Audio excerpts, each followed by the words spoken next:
Antes de abordar el procedimiento de análisis estructural, es necesario reemplazar la estructura real por un modelo o sistema simple que sea susceptible de análisis y al cual le podamos dar un tratamiento matemático que sea sencillo.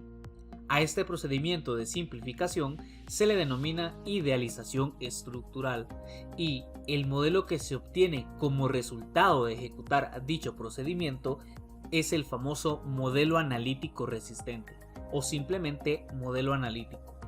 Desarrollamos un poco más el concepto de modelo analítico. Un modelo analítico no es más que una representación simplificada de una estructura real, el cual utilizamos solamente para propósitos de análisis.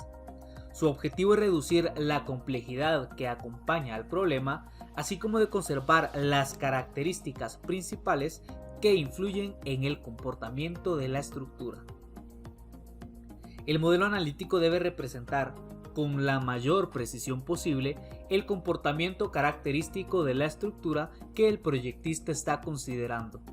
Durante el proceso de crear el modelo se descartan algunos de los detalles de la estructura, como por ejemplo ciertos aspectos relacionados con las conexiones y otras partes que tienen poco efecto sobre el comportamiento en el modelo y en los resultados obtenidos. Crear el modelo analítico es uno de los pasos más importantes en el proceso de análisis, ya que se requiere tener experiencia y conocimientos sólidos sobre el tema. Además, es esencial poseer un amplio entendimiento del comportamiento de las estructuras. Algo especialmente importante respecto al tema de la generación de un modelo analítico es que la respuesta estructural predicha a partir de este es válida solo en la medida en que nuestro modelo represente correctamente la estructura real. El desarrollo del modelo analítico generalmente implica la consideración de los siguientes factores. El primero es el diagrama de líneas.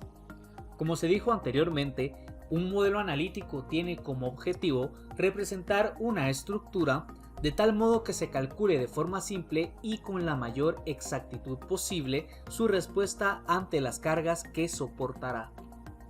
Esta representación la plasmamos como un esquema o croquis que se denomina diagrama de líneas. Como sabemos, los componentes estructurales reales tienen ancho y espesor. Estos, para propósitos de idealización, los representamos como líneas que coinciden con los ejes centroidales de las secciones transversales de los componentes. Este es el primer supuesto que le da vida al diagrama de líneas. Otro supuesto que adoptamos en nuestro diagrama es la distribución de las fuerzas. Por ejemplo, asumimos como fuerzas concentradas actuando en un único punto, fuerzas que generalmente se distribuyen sobre áreas pequeñas. La mayoría de las idealizaciones que adoptamos tiene que ver con descripciones geométricas, pero tengamos en cuenta que otras tratan también con el comportamiento del material de la estructura. Finalmente, uno de los supuestos que hace posible la simplificación del trabajo tiene que ver con los apoyos de la estructura y las conexiones entre elementos, tema que tocaremos enseguida. Hablemos de las conexiones. Como se ha dicho, la idealización de una estructura implica formular una serie de hipótesis sobre su comportamiento y, en este sentido, el modelado de las conexiones es un paso crucial, ya que influye considerablemente en dicho comportamiento. Por ejemplo, para el caso de las conexiones, vamos a examinar la siguiente estructura que se muestra en el video, la cual es una armadura de acero. Los nodos de esta estructura por lo general son hechos de placas de conexión que pueden transferir momentos a los extremos de los miembros. Pero, con los años, se ha demostrado que los esfuerzos axiales en los miembros exceden de manera significativa a los esfuerzos flexionantes. Entonces, para los fines de análisis, podemos suponer que el diagrama de líneas de una armadura está formado por un conjunto de elementos unidimensionales unidos por conexiones articuladas. Es decir, como se tiene una buena idea de cómo afectará al desempeño real de los elementos estructurales, El hecho de considerar las conexiones como articuladas para esta armadura puede decirse que es un supuesto bastante razonable. Entre los tipos de conexiones que existen tenemos los siguientes. Esta evita solo las traslaciones relativas de los extremos de los miembros conectados a ella. Esto quiere decir que todos los extremos de los elementos conectados a una articulación tienen la misma traslación, pero pueden tener diferentes rotaciones. Estas conexiones son capaces de transmitir solo fuerzas y, por lo tanto, son incapaces de transmitir momentos entre los miembros conectados.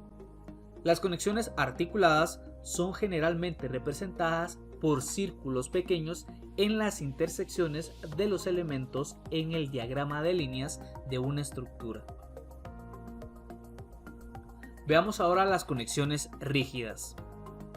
Una junta o conexión rígida previene las traslaciones relativas y rotaciones en los extremos de los miembros que se unen en esa conexión.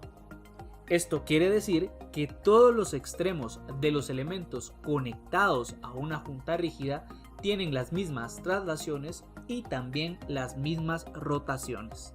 En otras palabras, los ángulos iniciales entre los elementos que se interceptan en el nodo rígido se mantienen después de que la estructura ha sufrido deformación como resultado de las cargas actuantes. Las conexiones rígidas son capaces de transmitir tanto fuerzas como momentos flexionantes entre los miembros conectados y son representadas por puntos en la intersección de los elementos en un diagrama de líneas de una estructura. Para terminar el tema de las conexiones, veamos un último tipo.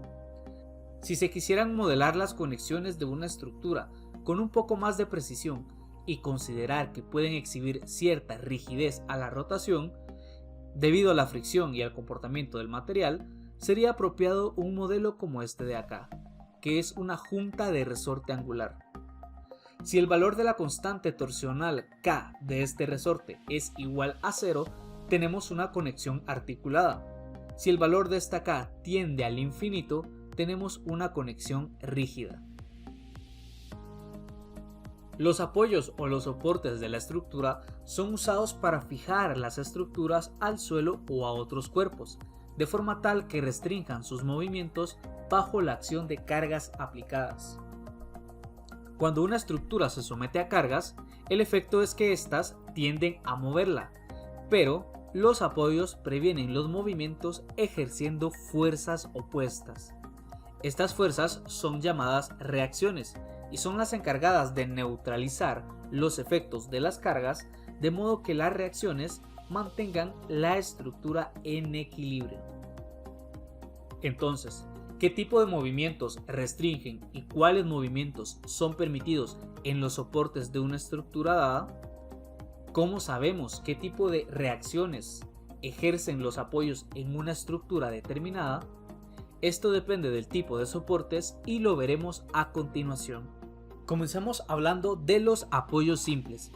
Este tipo de apoyo previene la traslación vertical, pero permite la rotación y la traslación horizontal.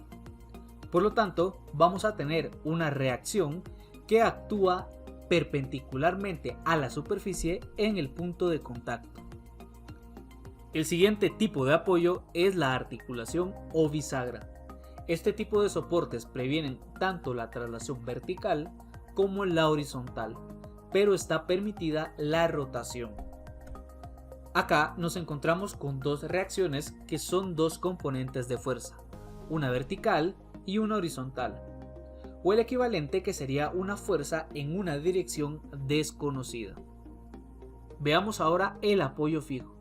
Este no permite ningún tipo de movimiento, es decir, las traslaciones verticales y horizontales están restringidas y también los movimientos de rotación.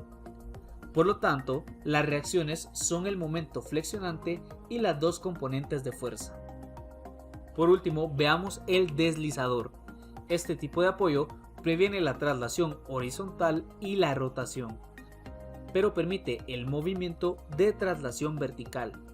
En este caso tenemos dos reacciones, una fuerza horizontal y un momento flexionante. Una vez que hemos considerado todas estas idealizaciones, tanto a nivel de la estructura como de elementos, tenemos nuestro modelo analítico y nuestro diagrama de líneas listo para llevar a cabo los análisis pertinentes para determinar las fuerzas y los desplazamientos deseados.